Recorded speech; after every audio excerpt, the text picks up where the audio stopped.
Hello students, welcome back to प्रपॉन। Indian polity के important concepts हम इन शॉर्ट वीडियोस के माध्यम से डिस्कस करते रहते हैं और कई बार ये आपके एग्जाम में क्वेश्चंस के तौर पे आ भी जाते हैं। वैसे भी प्रीलिम्स 2025 आने वाला है, ऐसे में ये कंसेप्ट्स आपके लिए बहुत इंपॉर्टेंट साबित होंगे।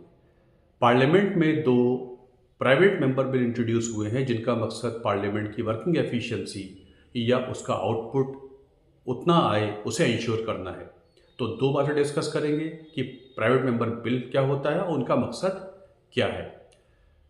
एक क्लासिफिकेशन के अनुसार दो प्रकार के बिल होते हैं, governments bill and private member bill. Governments bill वो होते हैं जो मंत्री इंट्रोड्यूस करते हैं, वो सारे बिल्स जो मंत्री लाते हैं, मिनिस्टर्स लाते हैं, उन्हें हम कहते हैं governments bill.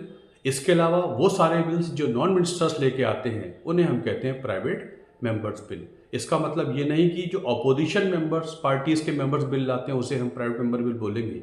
Even ruling party के भी कोई एमपी जो मंत्री नहीं है अगर बिल लाएंगे तो उसे प्राइवेट मेंबर बिल कहा जाएगा।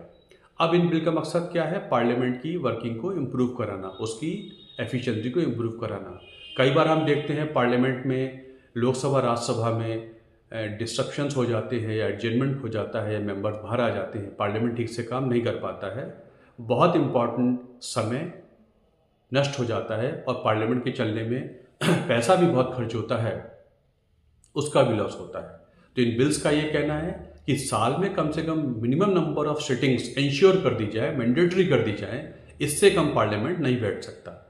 संविधान को देखें तो संविधान में इसके बारे में ज़्यादा नहीं बोला गया है। आर्टिकल 85 से ये कहता है कि 2 सिटिंग्स का गैप 6 महीने से ज़्यादा नहीं होना चाहिए।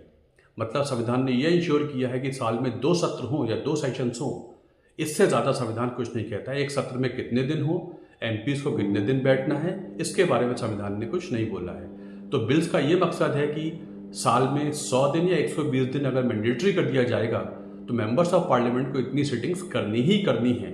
अगर किसी वजह से एडजर्नमेंट में होता है या हाउस अपना काम नहीं कर पाता है, डिसरप्शंस होते हैं, मेंबर बाहर आते हैं, तो एमपीज को एक्स्ट्रा बैठकर वो 100 दिन की सिटिंग या 120 दिन की सिटिंग पूरी करनी ही होगी। साथ साथ ये भी सुझाव है कि जो 3 सेशंस होते हैं, budget session, monsoon session, winter session, इसके अलावा एक चौथा सेशन भी होना चाहिए जो सिर्फ अपोजिशन के लिए होगा, जिसमें गवर्नमेंट्स की बिजनेस नहीं होनी चाहिए। इससे अपोजिशन की भागीदारी पार्लियामेंट में बढ़ जाएगी और गवर्नमेंट की अकाउंटेबिलिटी भी इंश्योर हो जाएगी। तो ये दो बिल्स हैं जिनका मकसद कुछ पार्लियामेंट की वर्किंग को इम्प्रूव कराना है। Hope this information is good for you और आप इसका इस्तेमाल अपने एग्जाम में कर पाएंगे। Thank you.